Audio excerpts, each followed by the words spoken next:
Bueno, pues buenos días a todos. El placer de verdad que es mío. Muchísimas gracias a los organizadores y a las directoras del curso por invitarme. Y bueno, espero que lo que les voy a contar, intentando ceñirme lo mejor que sepa al tiempo, pues resulte como mínimo pues provocador de discusión, ¿no? Seguro que no tengo ni la mitad de los méritos que me atribuye el doctor Tellería, que como es obvio, pues me aprecia. Pero bueno, que allí estamos en Coruña a su disposición.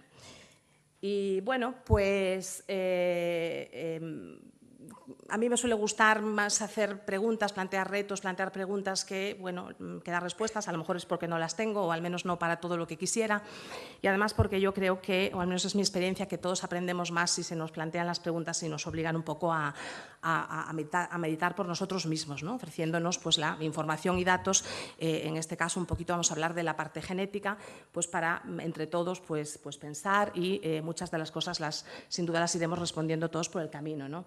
Y además que también luego es interesante en las distintas perspectivas desde las que se puede ver y dar respuesta a una misma cuestión. En este caso, pues lo dicho, mi labor es un poco aportar la perspectiva de la genética y cómo está contribuyendo pues, a modelar igual la forma y el concepto de lo que es la parálisis cerebral, ¿no? Realmente sabemos qué es la parálisis cerebral, sigue siendo lo mismo que hace 20 años o no, hablamos de lo mismo todos cuando hablamos de parálisis cerebral, en qué medida está contribuyendo el conocimiento de la genética a comprender también su fisiopatología, ¿no? su fisiopatología molecular y neurológica. Y bueno, un poquito pues, en la segunda parte de mi presentación tocaré pues, un poco las pruebas que se hacen, por supuesto, desde un punto de vista muy por encima y quiero llegar un poco al final a la reflexión sobre los retos de la interpretación de estas pruebas y cómo las trasladamos de forma útil a los pacientes, ¿no?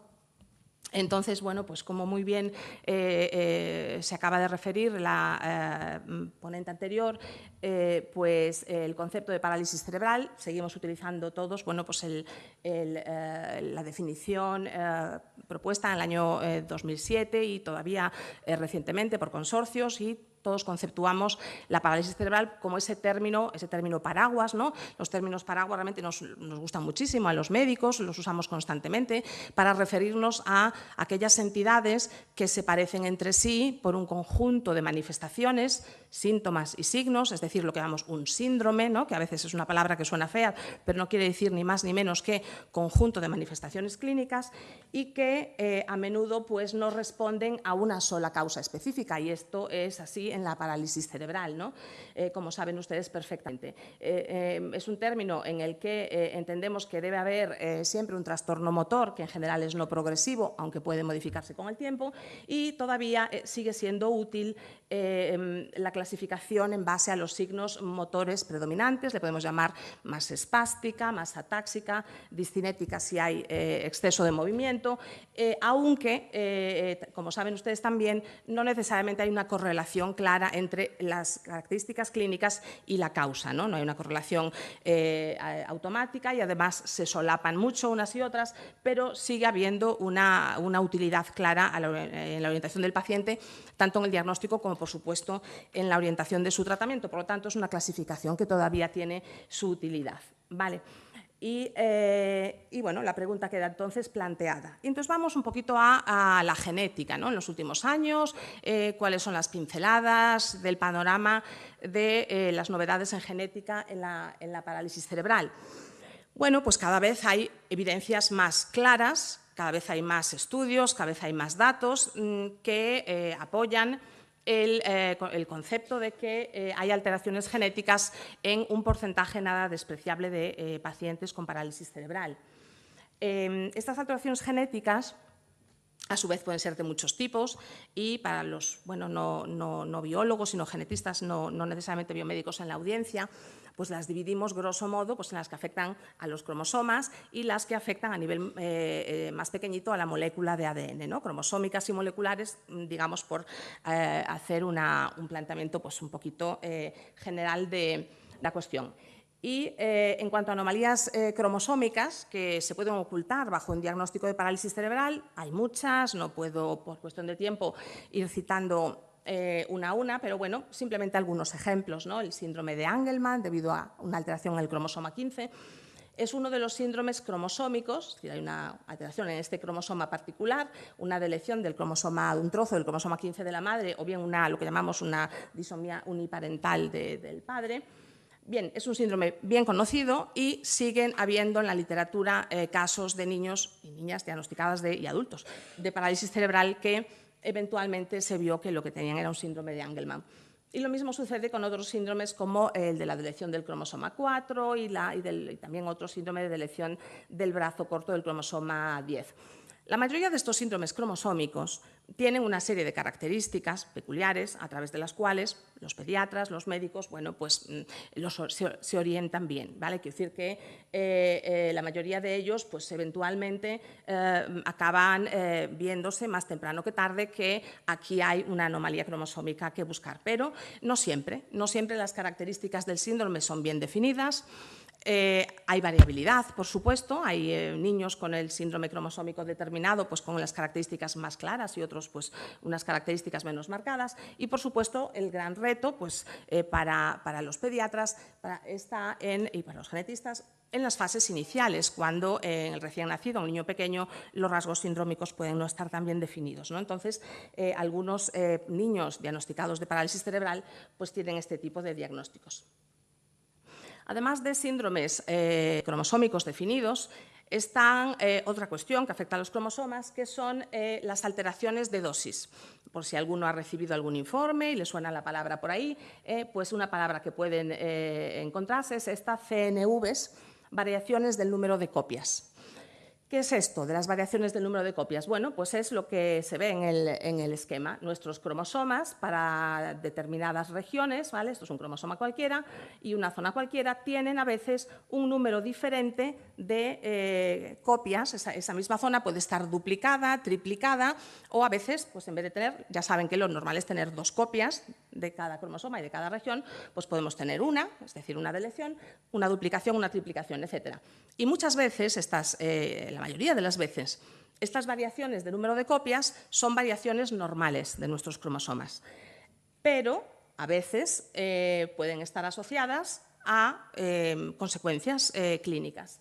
Y en los niños, pacientes diagnosticados con parálisis cerebral, hay ya numerosos trabajos, este del 2015 es uno de muchos, en los que se observa que estos pacientes tienen un número de este tipo de variantes superior al que se ve en la población general. Ya digo, en cualquiera de nosotros, por azar, vamos a ver alguna de estas CNVs. Pero en los casos de parálisis cerebral se ven más.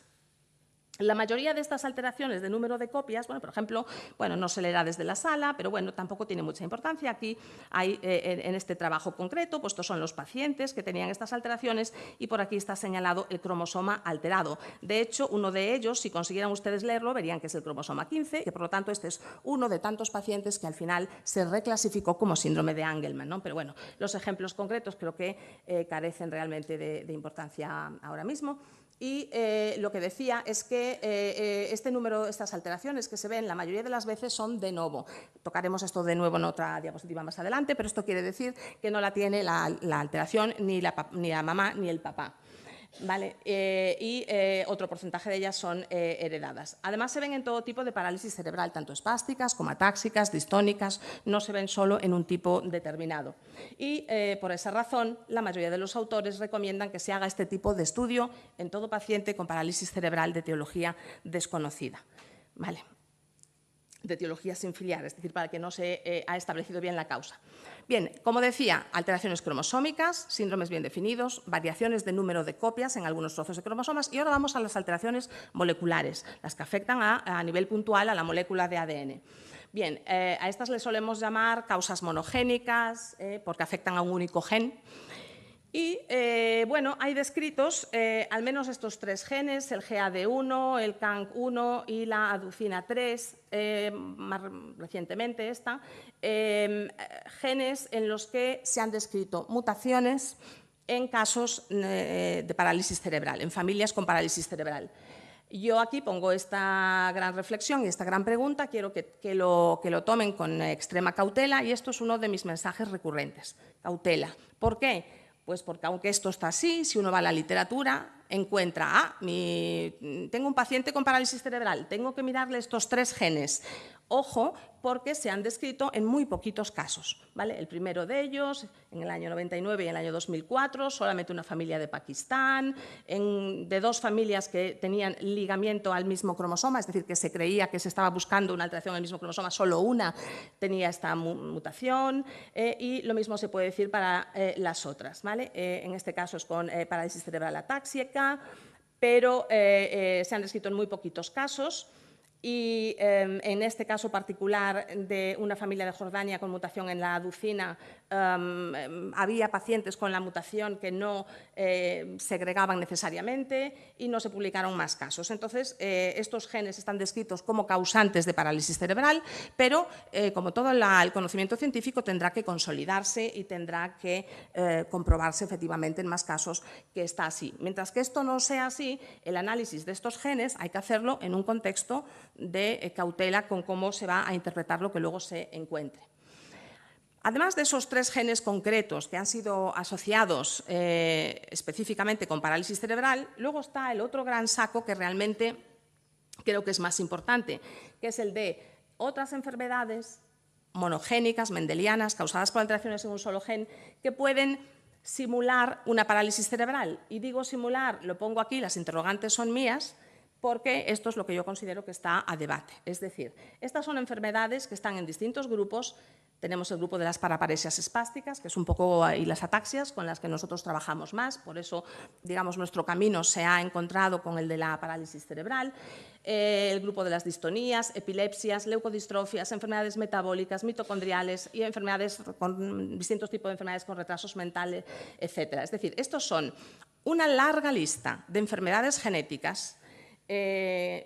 No es exhaustiva esta tabla, ¿vale? Son muchos ejemplos, pero sin duda ninguna hay otros, con distintas formas de herencia, autosómica dominante, recesiva, ligada a X, y que se pueden manifestar, en algunos casos, como si fuera una parálisis cerebral. Y voy a poner algunos ejemplos de pacientes y familias que hemos visto nosotros. Entonces, para mí, la cuestión un poco en el aire es, tenemos que decir que estas son enfermedades, pongamos, por ejemplo, pues la DIT12, una forma de distonía, que son enfermedades que a veces pueden simular una parálisis cerebral, o tenemos que decir que son enfermedades entre cuyas manifestaciones se incluye la parálisis cerebral. Pues dejo la pregunta ahí un poco abierta.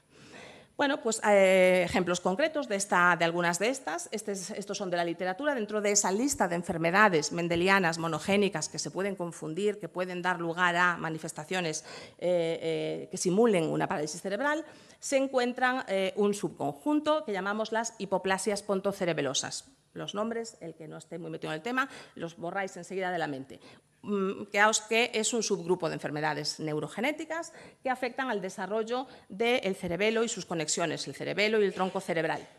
Bien, pues dentro de estas, que a su vez son una serie de enfermedades con distintos genes, casi todas autosómicas recesivas, es decir, que hay que haber heredado una mutación del padre y otra de la madre, dentro de estas enfermedades, en particular, hay varios casos de hipoplasia pontocerebelosa por mutación en este gen, en el PCDH12, que han sido descritos como previamente diagnosticados de parálisis cerebral, particularmente si es una parálisis cerebral de tipo discinético, es decir, atáxico y con exceso de movimientos. Hay que pensar en esto. En una ecografía antenatal se podría empezar a intuir porque hay esta especie de refuerzo de señal peritalámica, y luego hay también esta malformación en la resonancia del recién nacido, del bebé. Se puede ver esta variante anatómica malformativa del mesencéfalo y el tronco cerebral que no tiene la constitución habitual. También hay mutaciones en este otro gen, causante de hipoplasia pontocerebelosa, se han asociado a manifestaciones como de parálisis cerebral, también nuevamente con exceso de movimientos. Es decir, que en parálisis cerebrales discinéticas, hipercinéticas y con ataxia hay que pensar en las hipoplasias pontocerebelosas que se nos pueden escapar. Este ya es un caso de aquí español, quiero decir, es una familia vista por nosotros. Voy a presentarles 2 o 3. En este caso, este es un niño de 4 años diagnosticado de parálisis cerebral porque tiene una marcha espástica, sin ningún antecedente familiar de de nada parecido, de espasticidad, ni de ningún otro problema neurológico o cognitivo. Y con el tiempo tenía este diagnóstico inicial, como digo, de parálisis cerebral por su marcha espástica. Pasó el tiempo y otro pediatra empezó a pensar que esta parálisis cerebral progresaba un poquito quizá, empezó a tener dudas y le pidió estudios genéticos de los 2 genes más frecuentes causantes de paraparesia espástica, que se hicieron en un otro laboratorio y fueron negativos. Con lo cual pasamos a hacer estas técnicas que utilizamos nosotros hoy en día de secuenciación a gran escala, un exoma completo, y encontramos esta mutación, una mutación ya previamente descrita en el gen atlastina, que es una de las causas más frecuentes de paraparesia espástica, que bueno, pues no la habrían visto en el laboratorio anterior. Esta es la confirmación de que el niño tiene la mutación y no la tienen ni la madre ni el padre. Por lo tanto, es una de esas mutaciones de novo, explica la clínica y además es una mutación, en este caso ya descrita en otro paciente australiano, también con lo mismo. Por lo tanto, el paciente pasó de diagnóstico de parálisis cerebral a tener un diagnóstico de SPG3, un tipo concreto de paraparesia espástica. Otra familia vista por nosotros, esta situación realmente es, en mi opinión, más grave que la anterior. En la anterior tenía cierto pase, era un caso, digamos, de novo, no había nadie más en la familia y hasta que el niño va creciendo, como comentaba antes, es totalmente razonable que, se hubiera sospechado, que no se hubiera sospechado una base genética. Luego sí, con la evolución uno tiene que empezar a cuestionarse si no encaja, pero en esta familia no había ninguna excusa para que esta persona a los 28 años de edad todavía anduviese arrastrando el diagnóstico de parálisis cerebral, puesto que se sabía, en fin, nos contaban en cuanto le preguntas, pues que otros 2 primos andaban mal y también su madre andaba mal. Entonces, ante esta familia hay que pensar que esta parálisis cerebral pueda ocultar otra enfermedad y así fue. Finalmente se confirmó que tiene una mutación en el mismo gen, en SPG3 y bueno, pues cambió de diagnóstico también y pasa a tener una paraparesia espástica autosómica dominante, lo cual cambia completamente, como os podéis imaginar, pues el consejo genético, la orientación, no solo a él, sino a sus familiares sobre el riesgo de recurrencia, etcétera. Y cuando tenemos que, bueno, pues se nos tiene que encender un farolillo rojo y de alerta en igual esta parálisis cerebral tiene una causa genética, pues cuando hay una historia familiar de otros casos de parálisis cerebral, cuando hay una historia familiar de otros síntomas, aunque no sea una parálisis cerebral, otros síntomas neurológicos, neuromusculares, pero incluso metabólicos o de otra enfermedad potencialmente genética, pues empezar a pensárselo. Cuando no hay una causa, digamos, no genética obvia y claramente identificada, cuando hay un hallazgo clínico inusual, cuando hay progresión de los síntomas, etcétera. Cuando se afectan otros órganos, por lo tanto, el médico siempre va a estar vigilando la evolución y, cuando sea necesario, por supuesto, replantearse el diagnóstico. Bien, no sé cuántos minutos me quedan para la segunda parte. Muy bien, pues estupendo, perfecto. Entonces, una vez dibujado el panorama de datos, ¿vale? Quizá la parte un poquito pues, más aburrida, pero imprescindible, de mostraros algunos ejemplos, ahora querría entrar en una parte más de debate, más de reflexión, de cómo trasladamos todo esto a algo útil en la práctica y con prudencia y con más beneficio que riesgo, si puede ser sin ningún riesgo y solo beneficio, pero no siempre es fácil, los retos están ahí, porque buscar la causa genética de una enfermedad pues a veces es como encontrar este trébol de 4 hojas, ¿no? que buscamos y que sin duda alguna en algunos casos encontramos. Bueno, muy rápidamente 2 diapositivas para recordar que hoy en día, desde hace unos cuantos años, el doctor Tellería de esto sabe mucho más que yo, a pesar de que lo oculta, pero la genética ha pasado a una genética de gran escala. A los genetistas pues esto nos ha obligado a cambiar por completo en unos pocos años el esquema mental de cómo hacíamos las cosas, tanto para el análisis de cromosomas como para los análisis moleculares. Y ahora ya es cada vez menos habitual que vayamos cromosoma a cromosoma, trocito a trocito, gen a gen, salvo que haya una sospecha muy definida, con unos síntomas muy claros, sino lo que utilizamos son técnicas a gran escala. Para buscar a esas CNVs de las que hablábamos, o alteraciones cromosómicas en general, ver si le falta un trozo o le sobra un trozo de un cromosoma o de un trozo de cromosoma, se pueden utilizar diversas técnicas y, por supuesto, que no vamos a explicarlas, pero bueno, esta es una simplemente porque os sonará, a alguno pues se le habrá hecho un array, ¿vale? Hay muchos tipos de arrays. Bueno, pues un array no es más que un chip, un sistema en el cual somos capaces de ver simultáneamente si hay en cualquiera de los cromosomas señal de más o de menos. Y se ve de esta manera. Y luego una cosa muy importante, crítica, crucial, tanto para las alteraciones cromosómicas como moleculares, las bases de datos. ¿Vale? Aquí he puesto dos de ellas, de Cypher y la del NCBI, pero bueno, las digamos más usadas. Tenemos que ir, una vez que identificamos algo, a las bases de datos disponibles para ver si eso ya está descrito o no, porque a lo mejor es una variación normal que la tienen pues, el 5% de los europeos, por ejemplo. ¿Vale? Entonces, esto para cromosomas y luego para las alteraciones... ¡Ay, lo siento! Esto no vale en el streaming, ¿no? La torpeza. Bueno, pues para las alteraciones moleculares hemos pasado de secuenciar la cadena de ADN gen a gen a hacer esto que también os sonará, pues hacer lo que se llama ultrasecuenciación o NGS, que se le sigue llamando The Next Generation Sequencing, aunque ahora ya será ya casi es la Past Generation, o hacer, se pueden hacer análisis. Esto se puede quitar, perdón, estoy con la caída, ¿no? No sé cómo se quita. Esto pincho ahí. A ver. Mejor no le doy porque la voy a fastidiar. No, vale. Bueno, pues las máquinas que tenemos ahora mismo para secuenciar nos permiten, por una parte, mirar muchos genes a la vez. Esto es lo que llamamos un panel de genes. Por ejemplo, podríamos decir, pues voy a hacer un panel de genes, a lo mejor se puede hacer uno aquí en Valladolid buscando los fondos adecuados. Vamos a hacer un panel de genes y vamos a analizar en todos los pacientes diagnosticados de parálisis cerebral, no todos los genes que hay, sino estos 40, estos 50, estos 200, es decir, genes que sabemos que a ciencia cierta pueden causar este síntoma. Esto es lo que se llamaría un panel. Entonces se diseña y estos serían pues, un gen aquí, otro allí, otro allá y se hacen todos juntos. También se puede analizar una región, por ejemplo, un cromosoma entero, pero no todos, o un trozo de un cromosoma. Por ejemplo, si en una familia se ha visto pues, que hay una región alterada, una región cromosómica, y el resto no nos interesa.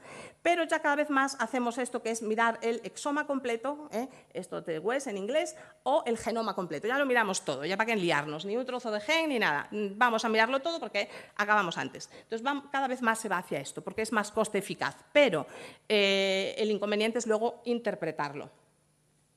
Entonces, en parálisis cerebral, ¿qué datos tenemos aplicando este tipo de técnicas de secuenciación masiva, de secuenciación completa?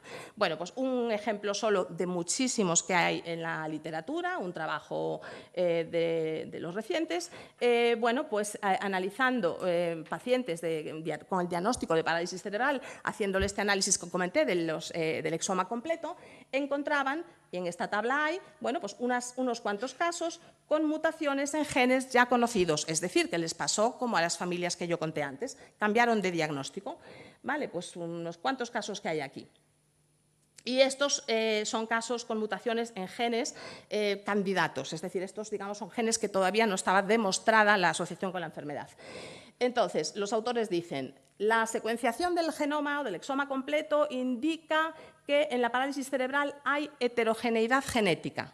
Esto quiere decir, bueno, que muchos genes la pueden causar. Y entonces esta es mi pregunta que dejo en la sala. ¿Es correcto hablar de heterogeneidad genética en la parálisis cerebral? ¿O deberíamos hablar de enfermedades que simulan una parálisis cerebral, que son cosas muy distintas? Bueno, también a nivel de la secuenciación se encuentran variantes de novo, es decir, variantes que no tienen ni la madre ni el padre, que surgen en la etapa temprana del embrión, lo mismo que se encuentran las alteraciones cromosómicas de lecciones de novo, pues las variaciones puntuales también se encuentran muchas, depende de los estudios, pues entre un 10 y un 20%, y aquí hay otros trabajos, esto es un trabajo, mutaciones de novo encontradas en pacientes con diagnóstico de parálisis cerebral, ¿vale? Es decir, cambiaron el diagnóstico previo por, en estos casos que se cuentan aquí, las mutaciones de novo, por aquí está el gen en el que estaban, algunos genes causantes de ataxia están por ahí, por ejemplo, ¿vale? Que habían pasado desapercibidas y lo interesante es que también se encuentran alto número de estas mutaciones de novo en pacientes con autismo y con otro tipo de trastornos neurológicos, ¿no? Y que hay cierto solapamiento en las causas. Bien. Un poco finalmente, el último pequeño puñado de diapositivas, el problema es, como decía, interpretar. Las técnicas son muy poderosas, nos están descubriendo un mundo que ni sospechábamos, pero ojo, porque todo esto hay que interpretarlo y la cautela debe ser aquí, la prudencia, el sentido común debe ser el soberano de nuestras actividades, ¿no? ¿Por qué? Pues porque a veces tenemos problemas técnicos para identificarlas. Por ejemplo, esta variante de aquí, en un paciente diagnosticado de SPG7, una forma recesiva de paraparesia espástica, bueno, que además tiene otra variante que no sale en la diapositiva, porque es recesiva, le falta la otra, pero bueno, esta en concreto, los programas no la veían. ¿Por qué? Pues porque la cobertura, que es cuántas veces se leyó ahí, era muy pequeñita y los programas eso no lo daban por válido, entonces no teníamos el diagnóstico hasta que fuimos a mirarlo manualmente y ahí estaba y se confirmó. Entonces, las técnicas, como todas las técnicas en medicina, por otra parte, lógicamente son imperfectas y se les escapan cosas. En este caso hay otra variante, esta es otra variante, que también se le escapaba al programa, es decir, lo que llamamos los callers, los programas que luego nos dan toda la lista de variantes al secuenciar, no nos daban esta variante, en este caso no porque no hubiera buena cobertura, porque la zona está bien cubierta, sino por el tipo de variante que es, que le falta una letrita, y no todos los programas las detectan bien. Entonces, depende de los programas informáticos que usemos para analizar los datos. Es decir, hay limitaciones técnicas. A la hora tenemos que tener cuidado en interpretar lo que vemos, porque puede que esté ahí y no lo estemos viendo. Pero luego están las limitaciones más del manejo de la información. Tenemos que tener en cuenta que si estamos planteándole a una familia que a lo mejor el diagnóstico es otro, pues eso puede tener implicaciones de información con la que no contaban, ¿no? En este caso, por ejemplo, esta es una familia con una enfermedad genética que se llama displasia óculo-dento-digital, bueno, porque tiene una serie de alteraciones en los dientes y en los deditos que a veces no están bien separados. En esta familia también tienen espasticidad. Teníamos a una persona, ¿vale?, la que consulta es esta señora, que tiene una marcha espástica, y nos dice que tiene una hermana a la que le habían diagnosticado de parálisis cerebral. Su hermana tiene una deficiencia intelectual, el resto de la familia no. Y bueno, en fin, eventualmente se llega a confirmar que la familia tiene esta enfermedad genética. Además de cambiar el diagnóstico de la parálisis cerebral de la hermana, pues resulta que este gen en particular se asocia con muerte súbita, con arritmias. Entonces le preguntamos, ¿y hubo alguien en la familia que hubiera tenido problemas cardíacos? Ah, sí, pues nada, nos contaron que hubo 2 muertes súbitas por aquí, pero ellos nunca habían relacionado una cosa con la otra. Entonces, de repente es una información nueva con la que tienen que lidiar. ¿Vale? Antes andaban, pues, en fin, a nadie se le ocurrió pensar que podía haber ninguna relación entre esta parálisis cerebral y estas muertes súbitas. Entonces, hay que tener prudencia con el manejo de la información. A veces, interpretar es extremadamente difícil. En esta familia, donde, bueno, yo creo que el diagnóstico está, pienso que cerrado, pero no sin una pequeña interrogante aquí, pues para también compartir nuestras dudas con todo el mundo. Esta es una familia en la que tenemos a una señora también, de 80 años actualmente, con una espasticidad, tiene una marcha espástica desde hace unos 10 o 15 años y tenía, bueno, 3 hijos, en principio sin enfermedad ninguna, y un hijo diagnosticado de parálisis cerebral. Este señor, que ya tiene 50 y algo años, había pesado unos 6 kilos, la madre era diabética y tuvo un parto enormemente complicado, vueltas de cordón, fue en domicilio y realmente tiene un trastorno de la marcha y una discapacidad intelectual. Eventualmente les encontramos 2 variantes genéticas en 2 genes, creemos que esta segunda es la causal de la enfermedad y la tienen el paciente, la madre y una hermana con síntomas leves. Pero la pregunta aquí es, ¿esta variante genética es la causa de la parálisis cerebral del señor, del paciente? Yo particularmente creo que aquí hay una combinación de factores, que la variante genética pudo haber contribuido, pero sin duda ese parto traumático probablemente también. Pero bueno, es una cuestión abierta que solo quiero plantear para que a veces las cosas no son sí-no, sino que tenemos que pensar que los factores interaccionan entre sí. Y, por lo tanto, corremos el riesgo de sobreinterpretar lo que vemos. Yo creo que es una de las cautelas principales que siempre me gusta lanzar. No sobreinterpretemos, esto es una autorreflexión que debemos hacer los científicos, los médicos, los genetistas. Reconozcamos cuando algo no lo sabemos, no tengamos premura en publicar los resultados, porque publicar resultados asociando un gen, una mutación a una enfermedad va a tener implicaciones muy importantes, no solo, por supuesto, para el paciente que se estudia, que comentábamos antes aquí, desde el momento que le decimos no, es que lo suyo está causado por esta mutación, pues se dejan de buscar otras cosas y en el peor de los casos se puede orientar inadecuadamente el tratamiento.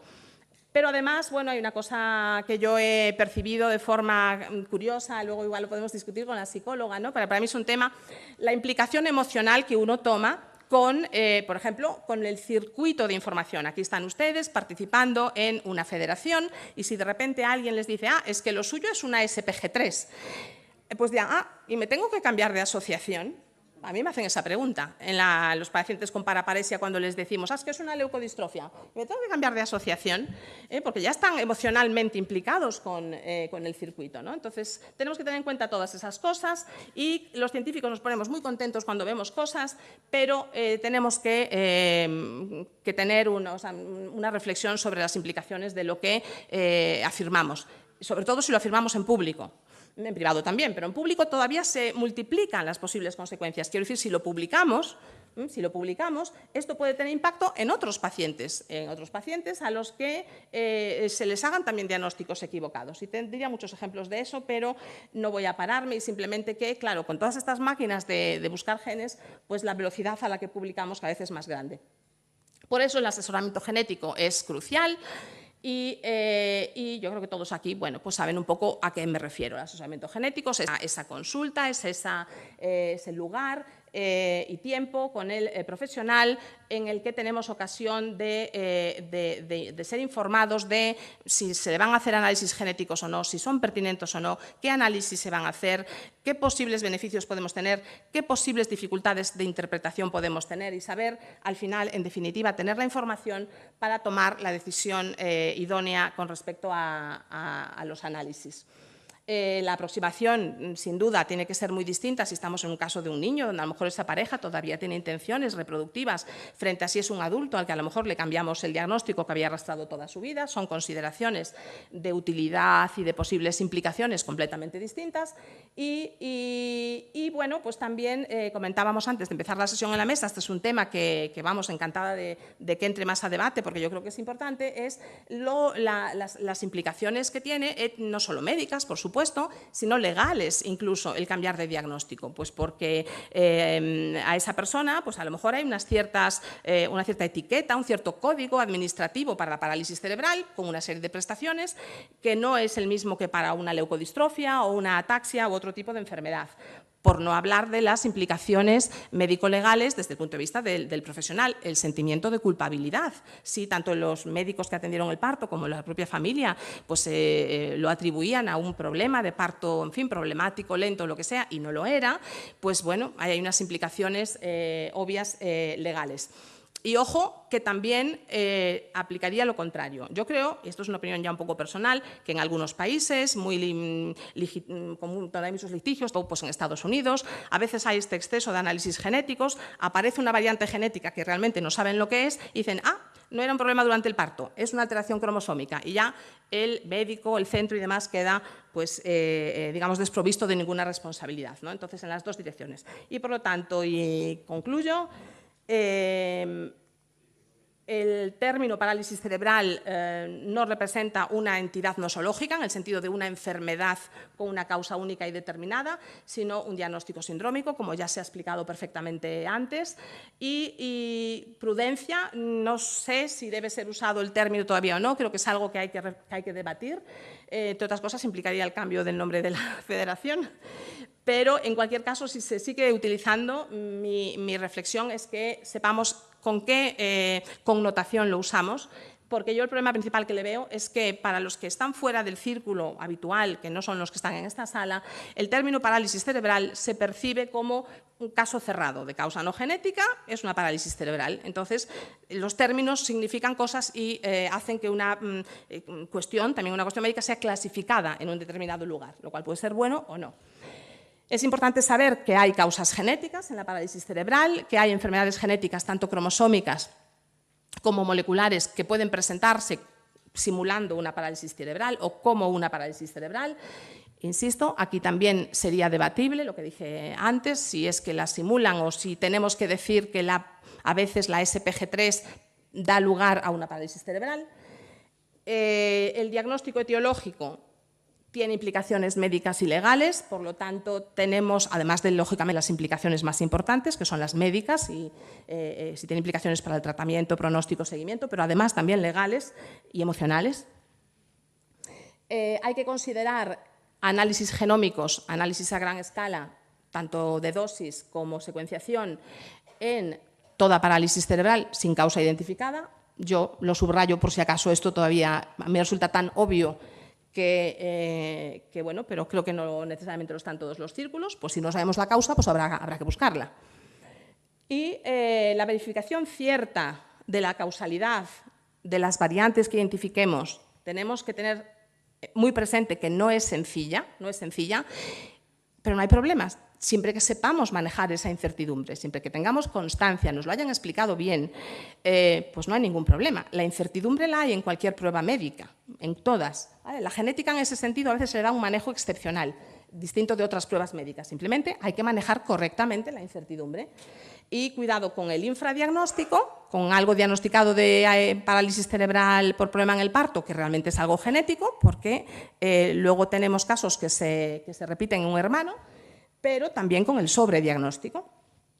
Y el asociamiento genético no puede faltar en cualquier circunstancia en la que se esté planteando la posibilidad de hacer un análisis genético, porque es la única manera de que ese análisis genético pues, se produzca en la circunstancia deseable, tanto antes de hacerlo como después, de que garantice o que maximice la posibilidad de que sea utilizado de forma óptima, informado y transmitido de forma adecuada.